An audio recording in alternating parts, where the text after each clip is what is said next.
قیمت منظوری شما میگردانیم. در استودیو سارا خالق‌نظرова. امروز اساسگزار صلح و وحدت ملی، پیشوای ملت، پرزیدنت جمهوری تاجیکستان محترم امомали رحمون در ادامه سفر کاری در شهر و ناحیه‌های ولایت ختلان در خواجگی دهقانی حسینی دهاتی لالازاری ناحیه دنغره از نمایشگاه خواجگیداران و کشاورزان ولایت ختلان دیدن کردند. با پرزیدنت جمهوری تاجیکستان محترم امомали رحمون اطلاع دادند که در ساحه چارواپروری دوام 5 ماه سال روان حجم استحصال گوشت 3.5,000 تن، شیر 114.5,000 تن، تخم 38 میلیون دانه، پشم 2,502 تن، پیله 201.2 تن، عسل 23.2 تن و ماهی 483.1 تن را تشکیل داده. افزایش نسبت به همین دوره سال گذشته از 1.2 تا 6% را در بر میگیرد. با مقصد تامین بازار استعمالی ولایت و دیگر شهر و ناحیه‌های مملکت به حالت 1 ایون در میدان زیاده از 314.5,000 گکتار کشت زراعت کشاورزی از جمله 128.2,000 گکتار غله‌دانگی، 132,000 گکتار زراعت تکنیکی از جمله 123,000 گکتار پخته، 20.7,000 گکتار سبزیجات، از آن 10.4 گکتار پیاز، 12.3,000 گکتار پولیزی، 6,160 گکتار کارتوشکا و 12,700 گکتار زراعت خوراکی چروا گذرانده شده است که در مجموع نسبت دورنما 101% و نسبت همین دوره سال سپری گشته 1,149 گکتار زیاد می باشد. امروزها در شهر و ناحیه‌های ولایت جمع آوری غله‌دانگی‌ها ادامه داشته به حالت 1 ایون از 1,128,150 گکتار غله‌دانگی‌ها 15,397 گکتار درآف گردیده 4,959 تن حاصل جمع آوری شده است. در دایره دستور سفارش‌های پیشوای ملت محترم امомали رحمون جهت مقصدناک استفاده بردن زمین و به راه ماندن کشتی تکراری در ولایت ختلان برای حاصل امساله در همه شکل‌های خواجگیداری گذراندن کشتی تکراری در زیاده از 132,000 گکتار پیش بینی شده است که به سنه 1 ایون در خواجگی‌های کشاورزی ولایت 17,502 گکتار کشتی تکراری زراعت کشاورزی گذرانده شده است.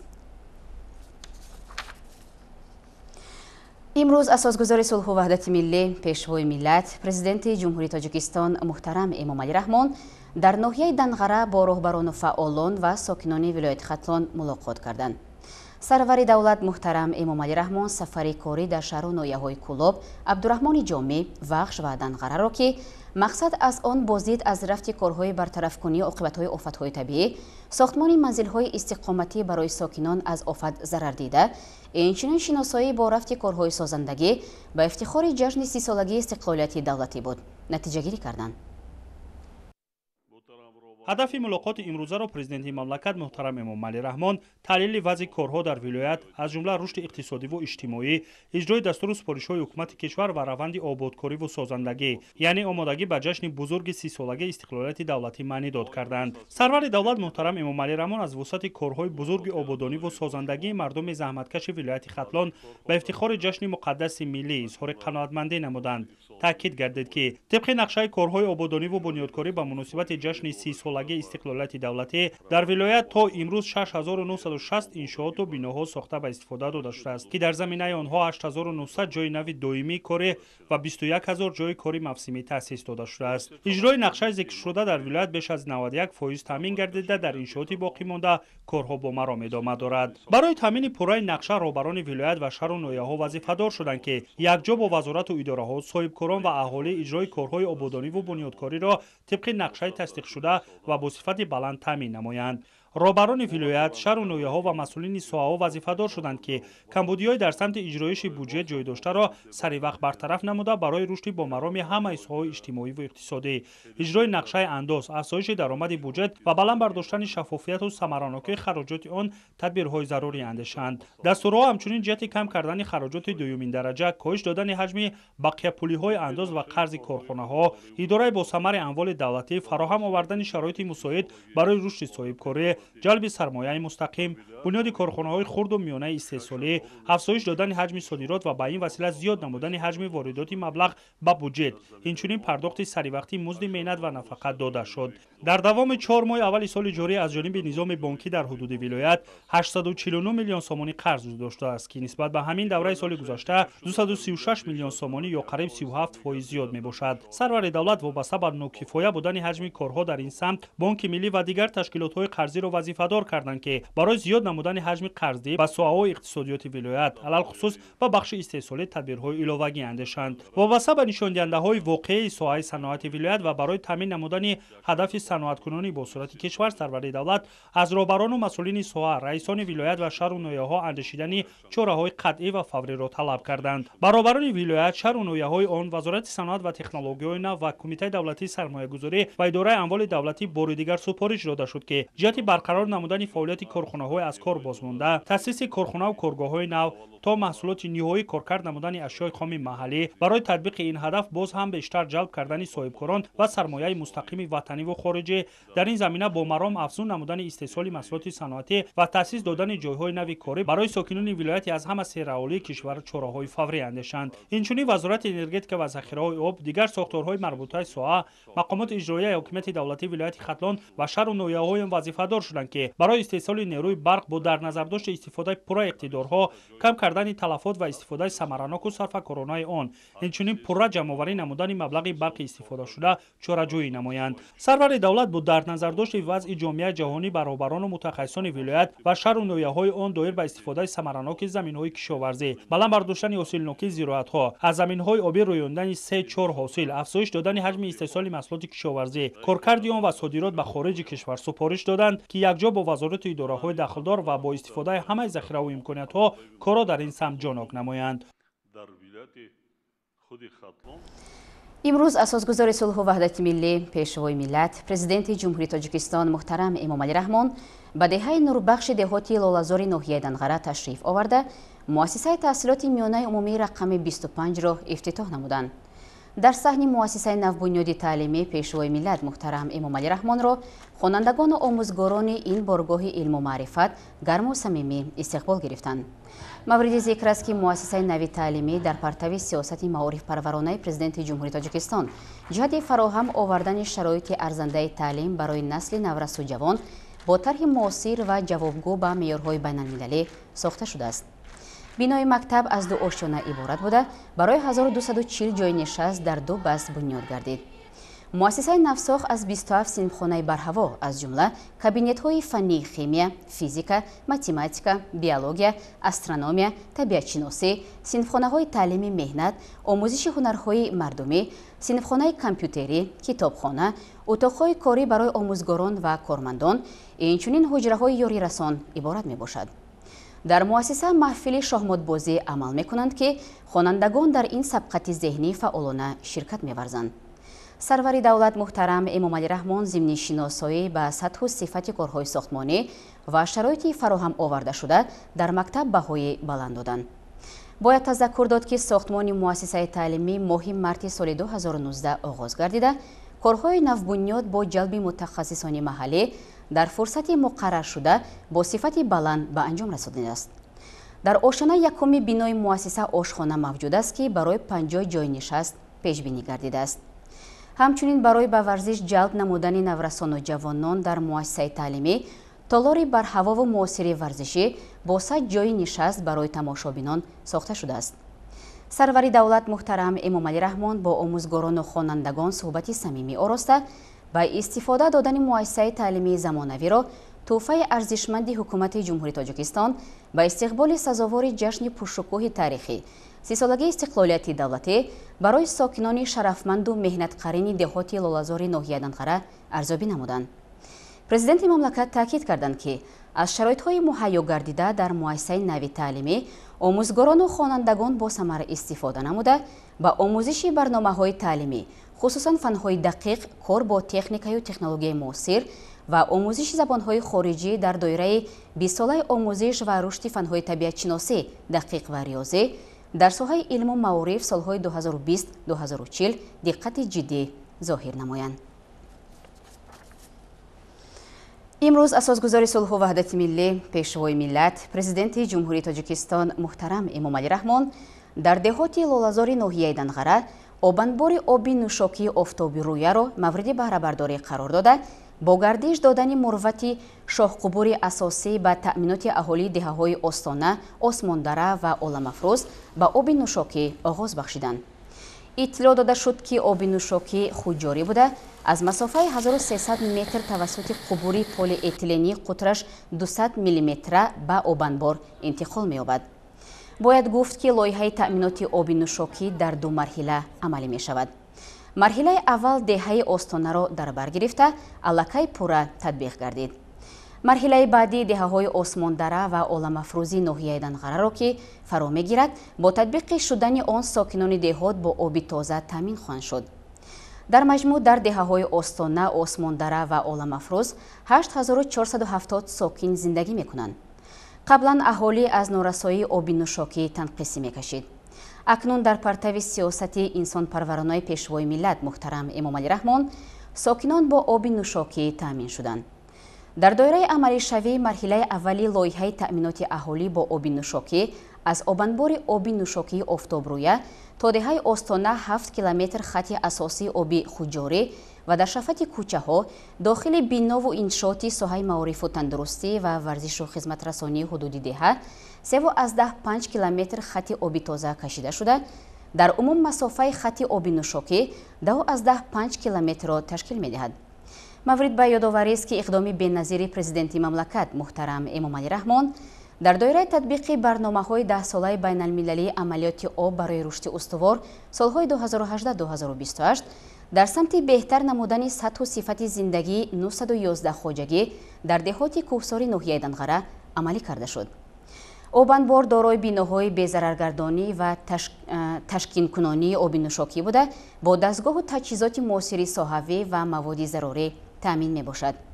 پیشوای ملت محترم امومالی رحمون مسئولان ساحه را وظیفه دار کردند که پیوسته در بهتر گردانیدن سطح آبرسانی به اهالی دهات تدبیرهای بی‌تأخیر اندیشند و در این ردیف کارهای فهماندهی وابسته به استفاده ثمرناک آب در بین ساکنان نیز تقویت داده شود.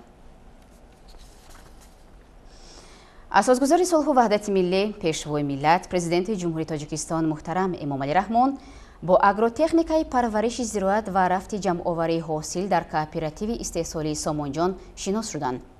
باغداری یکی از سمت‌های اساسی فعالیت کشاورزان خواجگی مذکور را تشکیل نموده، مهنتکشان بعد آموزش و مکملسازی تجربه علمی و عملی اساساً میدان نفع‌های نهال درختان میوه‌هایش صادراتی را وسیع می‌کنند. میدان نهال درختان گیلاس، بادام، آلو، سیب و نوک با افزایش یافتن نشاندهنده‌های استحصالی و زیادشوی حجم صادرات میوه‌های دارای صفت بلند و طعم لذیذ مساعدت نموده است. حاصل فراوان سیب، آلو و بادام هوسمندی خواجگیداران را برای تامین رشد دوچندی این سمت سردرآمدی ساحه کشاورزی بیشتر کرده است.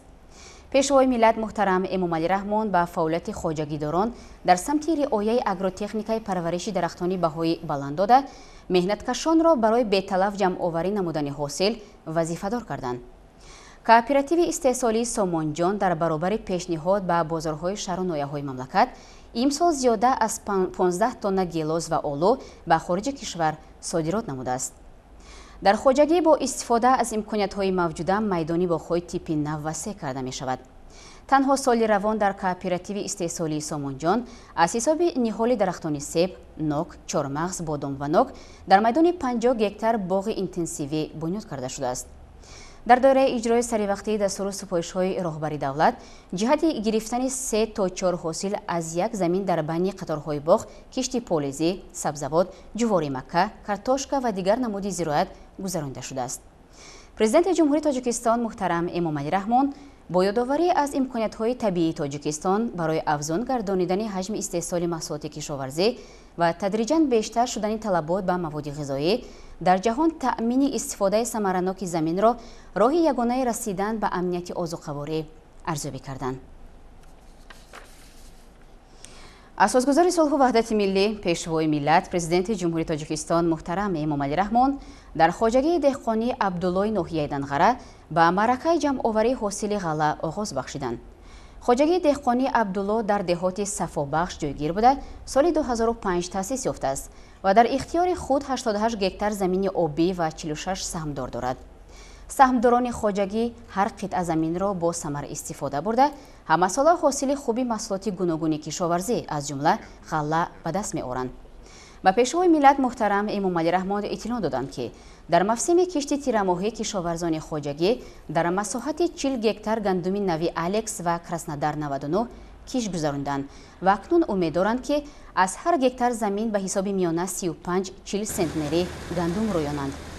ба гуфти хоҷагидорон боду ҳавои мусоиди имсола ба ҳосилнокии ғалла ва дигар навъи маҳсулот таъсири мусбат расондааст. дар хоҷагии деҳқонӣ Абдулло дар баробари ғаллакорӣ дар 5 гектар ҷаф, 30 гектар пахта, 2 гектар полизӣ, 1 гектар картошка, 2 гектар зироати равғандеҳи масъар ва 2 гектар юнучқа барои хӯроки чорво киш карда шудааст. дар 8 гектар боғ бунёд шудааст ки дар он дарахтони ҳосилдеҳ аз ҷумла себунок, нашпотӣ, гелусу олу ва бодом мавҷуд аст. кишоварзон нақша доранд ки баъд аз ҷамъоварии ҳосили гандум дар кишти такрории ҷувори Макка коранд. айни замон пахтаи хоҷагӣ пахта нашъонамои хуб дошта, кишоварзон чигити нави флеш ва флора кишт карданд.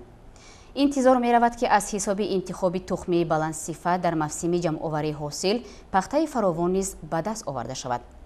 ба иттилои масъулон дар ҳудуди деҳоти сафобахши ноҳияи Данғара 315 адад хоҷагии деҳқонӣ аз ҷумла 8 кооперативи тиҷоратӣ мавҷуд аст. заминҳои умумии деҳот 3595 гектарро дар бар гирифта 1870 гектари онро замини корами обӣ ташкил медиҳад. аз ин шумора 182 гектар аз ҷумла 70 гектар замини обӣ ба хоҷагиҳои ёрирасонии шахсӣ шомил аст. аҳли заҳмати деҳоти сафобахши ноҳияи Данғара бештар ба ғаллакорӣ машғул буда имсол дар масоҳати 1506 гектар замин гандум кишт карда имрӯзҳо маъракаи ҷамъоварии ҳосил бо маром идома дорад. дирӯз асосгузори сулҳу ваҳдати миллӣ, пешвои миллат, президенти ҷумҳурии Тоҷикистон муҳтарам Эмомали Рахмон дар деҳаи баҳори деҳоти оқсӯи ноҳияи Данғара боғи фарҳангии фароғатии симурғро мавриди баҳрабардорӣ қарор доданд. ҷузъиёти бештар дар гузориши ҳамкасбони мо. боғи мо бас дилрабост, туҳфаи мо беназир аст, арзишаш беинтиҳост. ҳар қадам дар боғи мо чун қиссаст афсонавӣ, шукри беандозае ин бахт моро бар дуост. дидори шумо ки ҳаст гулранг хуш аст, ташрифи шумо ба боғи фарҳанг хуш аст. эй посдори бахту саодат хуш омадед, эй шаҳсутуни хонаи миллат хуш омадед, хуш омадед, хуш омадед. 16 июн асосгузори сулҳу ваҳдати миллӣ, пешвои миллат, президенти ҷумҳурии Тоҷикистон муҳтарам Эмомали Рахмон дар деҳаи баҳори деҳоти оқсӯи ноҳияи Данғара боғи фарҳангии фароғатии симурғро мавриди баҳрабардорӣ қарор доданд.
боғи фарҳангии фароғатии симурғ аз ҷониби соҳибкори ватанӣ Ромиш Салимов дар масоҳати 7 гектар бо дар назардошти талаботи муосир ва санъати баланди меъморӣ бунёд карда шудааст. дар ҳудуди боғи фарҳангии фароғатӣ дур майдончаи варзишӣ барои футбол, волейбол, нуқтаҳои махсус барои теннис, майдончаи бозии кӯдакон ва наврасон, маркази ҷавонон, қаҳвахона, ошхона бо 60 ҷойи нишаст, ҳавзҳои шиноварӣ барои наврасону калонсолон, ҳавзи моҳипарварӣ ва барои дойр намудани барномаҳои фарҳангӣ нуқтаи махсус сохта шуда, баҳри истироҳату фароғати кӯдакон 12 аттраксиони замонавӣ насб гардидааст. иншооти мазкур аз ҷониби мутахассисони ватанӣ бунёд гардида дар рафти сохтмон масъулии сохтмонии дорои сифати баланд истифода шудааст. дар доираи иқдомҳои созандаи асосгузори сулҳу ваҳдати миллӣ, пешвои миллат, президенти ҷумҳурии Тоҷикистон муҳтарам Эмомали Рахмон, ман Салимов Ромиш, соҳибкори ин диёр, тасмим гирифтам ки дар ҳудуди ноҳияи Дангара як боғи фарҳангӣ фаровағатӣ бо номи боғи Симурғ бунёд намоям. боғи мазкур дорои шароитҳои муосир аз қабили боғи обии аквапарк бо ҳавзҳои шиноварӣ ки ҳам ҳавзи калонсолон, ҳам ҳавзи барои хурдсолон аст, бо тамоми шароитҳои муосир, чархофалакҳои аттраксионии гуногун зиёда аз 14 адад аст, қаҳвахона дар лаби кӯли сунъӣ, майдон барои гузаронидани чорабиниҳои фарҳангӣ, майдони асптозӣ, ҳавзи фаввораҳо, шаршара, тамоми дарахтони соядиҳанда ороишӣ дар ин боғи навбунёд муҳайё карда шудааст. дар ин боғ ҳар як нафар сокини ноҳияи Дангара ва меҳмонҳо метавонанд вақти худро бо оила хуш гузаронанд. дар боғи мазкур зиёда аз 60 нафар соҳиби кори доимӣ гаштанд. дохили боғи фарҳангии фароғатӣ пурра сабзазор гардида, барои хуррамгардонӣ 11 000 бех ниҳоли нодири сояафкану ороишӣ ва гулу бутаҳо шинонда шудааст. нигоҳубини ниҳол ва гулу бутаҳо ба таври муосир обрасонӣ гардида, роҳравҳои боғи нав бо санъати баланди меъморӣ низ сафолакпӯш гардидааст. ҳудуди боғро 18 фаввораи хурду бузург ки бо шаклу услуби хоси меъморӣ бунёд шудааст, зебу зиннат ва шаҳомати бузург мебахшад. ҳамчунин дар дохили боғ композитсияҳои бадеӣ, ҳайкалҳои палангу уштур, гавазну оҳу, санҷобак, кап, товус ва дигар ҳайвоноту паррандагон насб карда шудааст. муҷассамаи қаҳрамонони филмҳои тасвирии кӯдакона, кӯзаву хумҳои сафолини бо гулу бутаҳои нодир оро ёфта ба ҳусни боғ зебогии дучанд зам намудааст. гирду атрофи иншооти нав пурра панҷарапӯш гардида, даромадгоҳи он низ бо санъати баланди меъморӣ оро дода шудааст. иншооти нави замонавӣ бе ҷалби маблағҳои буҷетӣ аз ҷониби соҳибкори ватанӣ дар доираи ҷашни 30-солагии истиқлоли давлатии ҷумҳурии Тоҷикистон ва солҳои рушди деҳот, сайёҳӣ ва ҳунарҳои мардумӣ бунёд карда шуда, дар баробари ободу зебо гаштани як гӯшаи Тоҷикистони соҳиби истиқлол, ҳамзамон баъди мавриди баҳрабардорӣ қарор гирифтани иншоот 60 нафар сокини маҳаллӣ бо ҷойи кори доимӣ таъмин гаштанд. пешвои миллат муҳтарам Эмомали Раҳмон бунёди чунин иншооти фарҳангиро дар доираи ҷашнҳои миллӣ тӯҳфаи арзанда ва намунаи ибрат номида масъулонро барои нигоҳубини он вазифадор сохтанд. ҳамчунин сарвари давлат таваҷҷӯҳи масъулинро ба татбиқи қонунҳои амалкунанда ва нақшаву ҳидоятҳои созандаи ҳукумати ҷумҳурии Тоҷикистон ҳидоят карданд. пас аз бунёди боғи фарҳангии фароғатии Симурғ, сокинону меҳмонони ноҳияи Дангара имкони мусоиди истироҳату фароғат пайдо карданд. ҷавонону сокинони саодатманди ноҳия бо шукргузорӣ аз сиёсати хиратмандонаи сарвари давлат ва фазои орому осудаи Тоҷикистони соҳиби истиқлол сайру гашт намуда ғизои маънавӣ мегиранд. баъди мавриди баҳрабардорӣ қарор додани иншооти фарҳангӣ, президенти мамлакат муҳтарам Эмомали Раҳмон бо ятимони кул аз 5 шаҳру ноҳияҳои вилояти Хатлон мулоқот намуда ба онҳо сару либоси мактабӣ, мукофоти пулӣ ва ширинӣ тақдим намуданд. 10 нафар ятимон аз ноҳияҳои Дангара, Муъминобод, Темурмалик, Балҷувон ва Ховалинг аз сиёсати ғамхорона ва падаронаи пешвои муаззами миллат баҳравар гаштанд. зимни мулоқот сарвари давлат таъкид доштанд ки қишри ниёзманди ҷомеа ҳамеша зери таваҷҷӯҳи давлат ва ҳукумати мамлакат қарор дошта, барои дар рӯҳияи ватандӯстиву хештаншиносӣ ба воя расидани онҳо тамоми имконот муҳайё гардидааст. сиёсати давлату ҳукуматро хуб медонед ки нисбат ба шумо доимо ғамхорӣ зоҳир менамояд.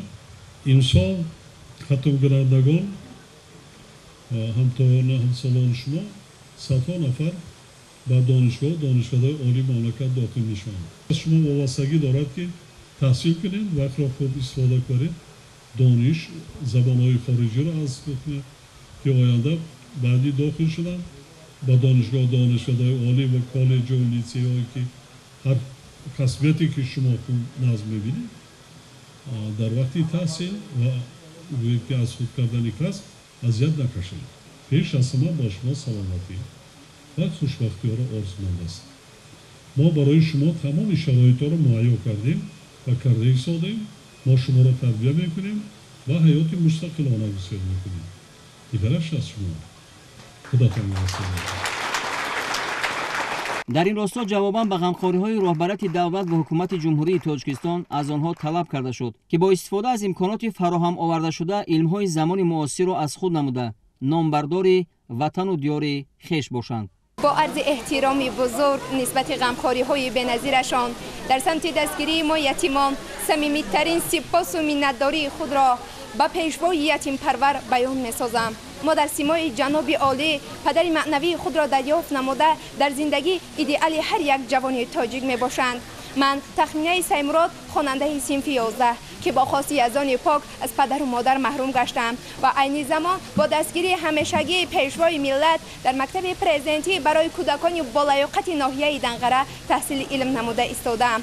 مهر و محبت به کنار ایشان نمیگذارد نبود پدر و مادر را احساس نماییم، زیرا در همه مورد از کمک و دستگیری پیشوای ملت برخوردار هستیم. جواباً به این همه غمخوری پیشوای معظم ملت میخواهیم بعد از ختم مؤسسه تعلیمی به دانشگاه‌های دوست داشته داخل شده در گلگل شکوفای تاجیکستان عزیز حصه گذار باشیم. بر یتیم و دردمندان وطن سرپرست و هم برادر پیشوا بهر مردم جانیساری میکنی با متانت صدر لشکر پیشوا. منیسه خیردین هستم، خواننده صنف دهم گیمنازیای دولتی به نام ادینه سنگ ناحیه بلجوان.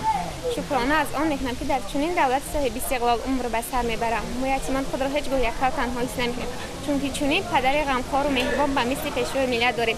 برای همه غمخوریتان وعده میدهم که باباهای خوب الله گیمنازی را ختم نموده برای نوش نمون وطن عزیزان سهم گذار باشه. من غفران سطلا، خواننده صنف نهم اینترنت دولتی کنگورت ناحیه تیمورملک هستم. منتداری خود را با اساسگذار صلح و وحدت ملی پیشوای ملت پرزیدنت جمهوری تاجیکستان میرسانم که یتیمان و به پرستاران غمخوری‌های پدرانه میکنند.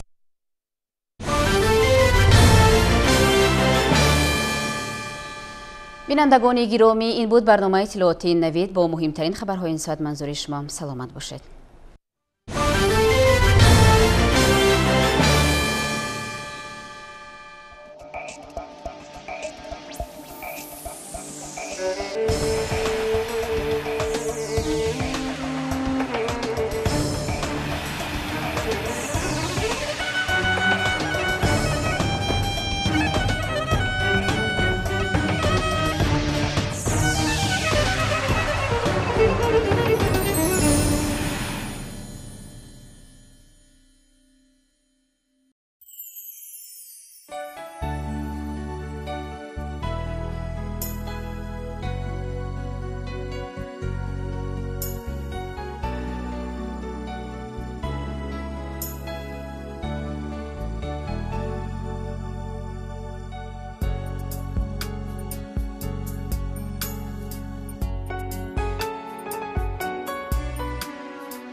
30